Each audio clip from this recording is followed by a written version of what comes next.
ce jour-là, le 17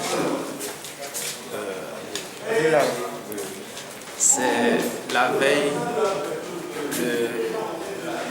le 16 au matin, qu'on m'appelle comme quoi mon neveu a été brutalisé lors des manifestations du 15 qui ont eu lieu le 15 et qu'il avait mal. Donc je leur ai tout de suite demandé d'aller à l'hôpital. Ils sont allés. C'est vers la soirée 18h qu'on m'appelle pour me dire que ça demandait une opération et que ça nécessitait de mourir. Et c'est là, n'ayant pas tout de suite la disponibilité pour envoyer ou ne sachant que faire à l'instant, j'ai appelé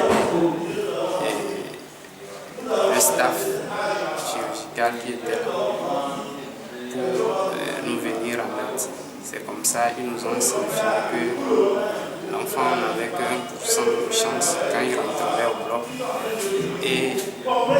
Mais s'il ne faisait rien aussi, qu'à coup sûr, l'enfant devait mourir. C'est là qu'ils ont accepté, ils sont allés au bloc et c'est à 1h du 17 on nous a appelé, le médecin nous a appelé pour nous dire qu'effectivement ça n'a pas marché, qu'il a fait un arrêt en fin d'intervention. C'est là qu'on s'est dit que bon, comme c'est au cours de la manifestation que ça s'est passé,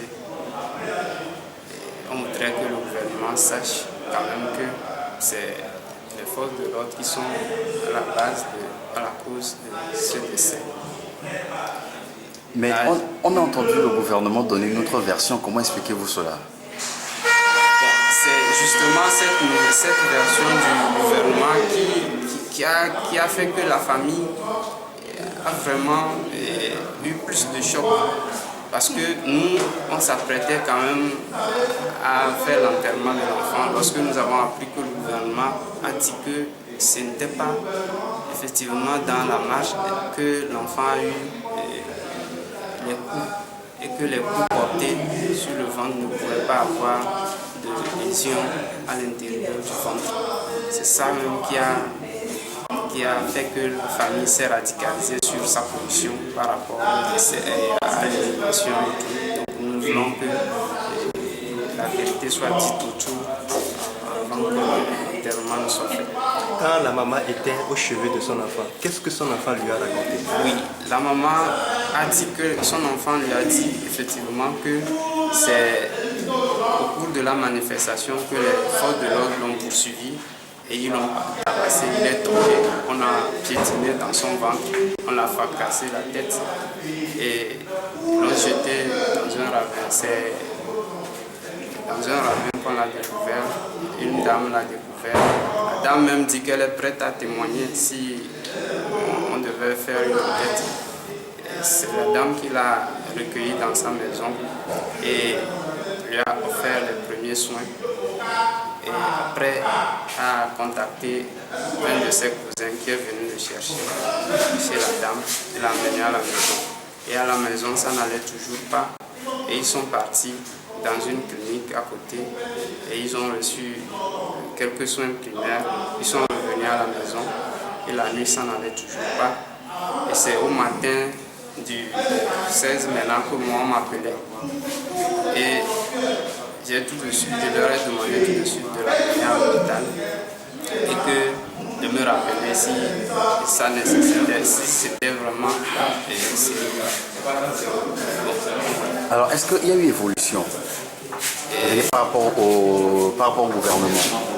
Par rapport au gouvernement, il n'y a pas d'évolution. C'est hier seulement qu'on apprenait que la sœur nous a appelé qu'elle est convoquée chez le juge d'instruction, le juge de première instance de la cour, et qui lui a posé des questions. Quel genre de questions? Bon, ce qu'elle nous a dit, c'est que le juge a demandé les circonstances de la mort de son enfant, ce que l'enfant lui a dit concrètement avant de décéder. Elle a donné la réponse, il a demandé si le corps était mieux ou pas. Elle a donné aussi sa version.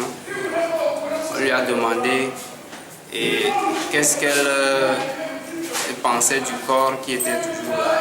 Elle a donné aussi sa réponse qui était celle de rendre justice, de dire la vérité autour afin qu'elle puisse inhumer son enfant. Maintenant, on lui pose la question si elle avait besoin d'une expertise médicale, que si eux ils pouvaient lui fournir une expertise médicale. Elle a dit non, que bon, comme eux ils avaient promis faire une enquête autour de ça, que jusqu'alors elle n'entend rien, que c'est elle maintenant de proposer un médecin pour l'enquête. Maintenant, à la fin on lui demande de signer.